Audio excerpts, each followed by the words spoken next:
Plusieurs années après avoir sauvé le monde d'un holocauste nucléaire grâce à un plan tordu de sa conception, Adrian Veidt est de nouveau sous le feu des projecteurs. Recherché par toutes les puissances de la planète, il est acculé et publiquement accusé d'avoir provoqué des millions de morts lors de la fausse incursion de New York en 1985. Mais alors qu'il est sur le point d'être arrêté, celui qui s'est nommé Ozymandias opère un nouveau plan désespéré, retrouver la trace du Docteur Manhattan dans l'univers où celui-ci s'est réfugié, laissant derrière lui un monde à l'agonie. 2017, au sein du multivers que nous connaissons le mieux. Ozymandias et ses émissaires sont arrivés dans une réalité qu'ils ne connaissent pas, mais où tout semble indiquer que le Docteur Manhattan s'y trouve également. C'est une réalité remplie de héros et de vilains bariolés, de super-pouvoirs et de créatures étranges aux capacités hors du commun, un univers de merveilles et de mystères. Là, Ozymandias en est persuadé, Manhattan a trouvé refuge et se dissimule quelque part, présidant à la destinée de toute une dimension. Maintenant, le plus dur reste à faire. Le trouver et le convaincre de revenir avec lui dans leur propre univers afin de sauver la situation une fois de plus, avant qu'il ne soit définitivement trop tard. Après avoir contacté Batman et Lex Luthor, les aiguillant chacun sur une voie bien précise, Ozymandias met son plan à l'œuvre. Ce qu'il ignore encore, c'est que ce nouvel univers va le changer lui aussi en profondeur et lui apprendre des secrets qu'il n'aurait jamais pu envisager seul. Alors que ce monde s'embrase suite à une profonde crise de confiance envers ses héros, peut-être manipulés par les gouvernements, un dangereux compte à rebours est lancé et l'horloge repart de plus belle. Cette fois, c'est rien moins que l'anéantissement du multivers tout entier qui représente le point fatidique de non-retour, selon la position que choisira d'adopter le Docteur Manhattan quand le moment viendra. Mais même lui, malgré ses pouvoirs incommensurables, ignore tout de cet avenir. Deux mondes, deux crises bien distinctes mais qui se rejoignent autour d'un point culminant et des milliards de vies en jeu. Tout heureux que je sois d'avoir enfin réussi à lire jusqu'au bout cet imposant récit, je ne souhaite pas cependant vous en divulguer tous les tenants et aboutissants comme je le fais d'ordinaire, parce que comme pour Watchmen en son temps, ça gâcherait tout le plaisir de la découverte et de la compréhension quand le rideau tombe enfin. Je vous invite donc à faire votre propre lecture et à forger votre propre opinion. La mienne est qu'il s'agit ici d'un l'un des travaux les plus singuliers et impressionnants de Geoff Johns, dont l'écriture ciselée parvient sans grand mal à se hisser presque au niveau de l'original.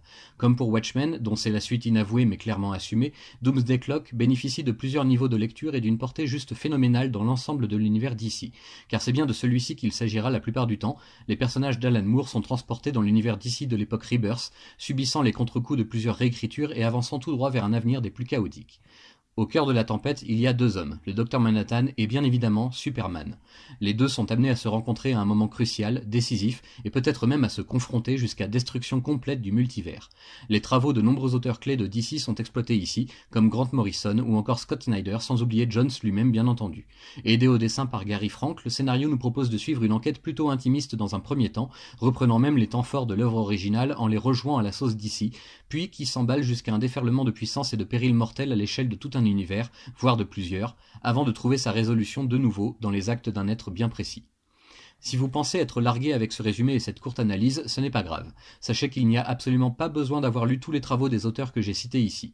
Ayez simplement connaissance de Watchmen, des New 52 et de DC Rebirth et ça ira, je pense. De toute manière, l'éditorialiste d'Urban vous offre un rapide topo au début de cet album, remettant tout dans le bon contexte et rappelant les quelques éléments vraiment essentiels à retenir. Il n'y a plus qu'à vous lancer. Alors au final, est-ce que Doomsday Clock aura une incidence majeure sur l'évolution des titres d'ici dans un avenir proche? Ce qui est sûr déjà, c'est que l'accouchement de cette histoire a été des plus difficiles, voire incertains, le projet ayant rencontré plusieurs obstacles et retards avant d'être enfin complet. Le présent du récit se place en 2017, en pleine présidence de Donald Trump, même s'il n'est jamais montré ou clairement nommé, et nous offre un portrait assez bluffant de notre monde à travers le prisme de l'univers DC Comics et de ses héros. On reconnaîtra sans aucun problème certaines grandes problématiques de notre temps, ainsi que certains politiques clairement identifiés, eux, mais ce qui marque le plus, c'est la résonance de toutes ces crises avec celles du passé, qu'elles soient fictives ou bien réelles. Il y a beaucoup de messages à faire passer à travers Doomsday Clock, pas seulement le traditionnel espoir inébranlable incarné par Superman. Au travers de cette relecture quasi complète de l'histoire de DC et de ses plus grands héros, y compris dans la gamme Vertigo, Geoff Johns nous livre surtout un témoignage de son amour inconditionnel de cet univers, de ces univers devrais-je dire, et il pousse le vice jusqu'à proposer des points vers d'autres éditeurs et donc d'autres multivers. Si la ligne éditoriale de DC a depuis préféré donner suite au projet de grande envergure de Scott Snyder au travers des séries New Justice et Batman Metal notamment, je pense vraiment que l'autre ligne que représente Doomsday Clock vaut la peine d'être conservée quelque part. Qui sait, si même le Docteur Manhattan est incapable de voir l'avenir, peut-être qu'il nous sera encore réservé de belles surprises dans les années futures.